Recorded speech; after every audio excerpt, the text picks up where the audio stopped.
Good day everyone, this is your European Open briefing for Friday, September 23rd. I'm Rafi Boyadjian, currency analyst at xm.com, and we're going to be looking at what's happening in the currency markets today. It's been a fairly quiet start to the day. The dollar hasn't moved much after rebounding slightly yesterday from its 4-week low against the yen. The dollar does look set to end the week over 1% lower against the Japanese currency, and this has prompted fresh intervention warning by Japan's chief cabinet secretary earlier today. Oil and equities are down today on profit warning.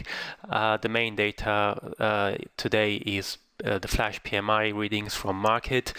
We saw Japanese flash manufacturing PMI being released in the Asian session. In terms of currency movements, New Zealand dollar is so far the biggest follower of the day, following yesterday's dovish statement by the Reserve Bank of New Zealand. So going back to the dollar, we saw the dollar bounce off slightly from yesterday's lows. It's trading around about 100.80 yen level.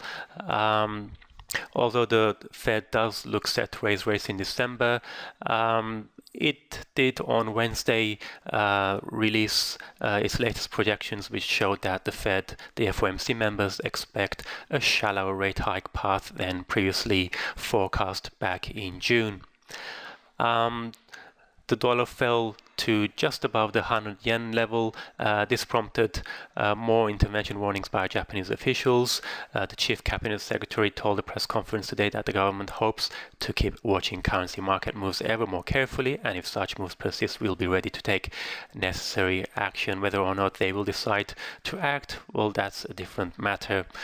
The Fed's dovish outlook did trigger a fresh rally in global equities. We saw US stocks in particular rise sharply over the past 2 days. They're up almost 2%. And this is basically on the outlook of lower than expected borrowing costs over the next 2 years, as per the Fed's latest forecasts. Crude oil and gold also benefited from the rally. We saw gold reach 1,345 yesterday. It's down slightly today on profit taking, and so is oil. But there's also another factor keeping oil traders wary today, and that is, of course, next week's meeting between OPEC and non-OPEC producers, where there's been growing hopes recently that a deal will be reached to cap output. But of course, it's hard to say whether an agreement will be reached eventually. Now let's have a look at the anti-bulging currencies. The New Zealand dollar and the Australian dollar have both come down over the past day. The New Zealand dollar is down more sharply because, of course, yesterday's RBNZ meeting, we had a fairly dovish statement. It said further policy easing will be required after it held rates 2%. And this follows a not so dovish statement back in August when they did cut rates, but they did not strongly signal further cuts. It was a different matter yesterday when they did actually provide fairly strong signals that further cuts are to be expected.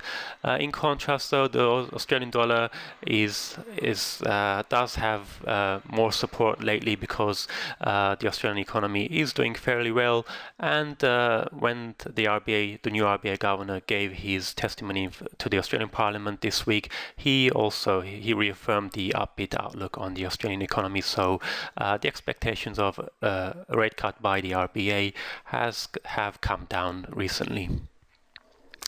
Now let's have a look at the data.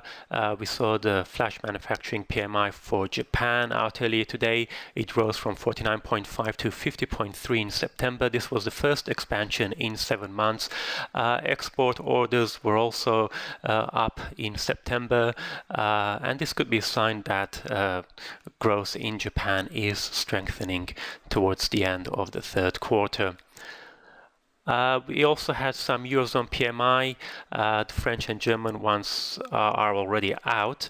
French PMI was stronger than expected. The composite PMI, which includes both the services and manufacturing activities, rose at the fastest pace in over a year. It wasn't such good news for Germany. However, German growth, according to the PMI readings, fell to the lowest in 16 months. The composite PMI fell from 53.3 to 52.7 in September, and this was well below expectations of 53.4. Markets will be looking for the Euro-wide PMI readings due shortly. And we also have some Canadian data later in the day. We've got Canadian inflation data and retail sales. And we're also going to see the manufacturing PMI for the US later in the US session.